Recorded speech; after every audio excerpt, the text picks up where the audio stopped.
தனக்கும் தனது பெரும் படைகளுக்கும் சேவை செய்யும் பணியாளர்களின் தன்னலம் கருதா தன்மை கண்டு உள்ளம் பூரித்தான்.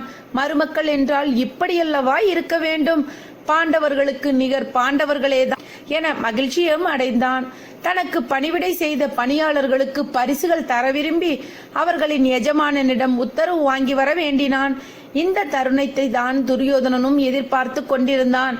அவன் சல்லியனின் முன் சென்று வணங்கி நிற்க வியப்பும் திகைப்பும் அடைந்தான் சல்லியன். தனக்கு மரியாதை செய்த துரியோதனனை பாராட்டினான். துரியோதனனை பெருமையாக பேசி இந்த உதவிக்கு நான் என்ன கைமாறு செய்ய வேண்டும் என்று வினவினான்.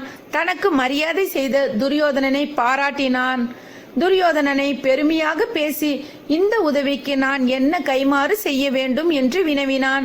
மந்திர தேசத்து அதிபதியே, நீர் எமக்கு மாமன் உறவு முறையே, உமது தயவு எனக்கு தேவை. நீர் எங்கள் பக்கம் சேர்ந்து எங்கள்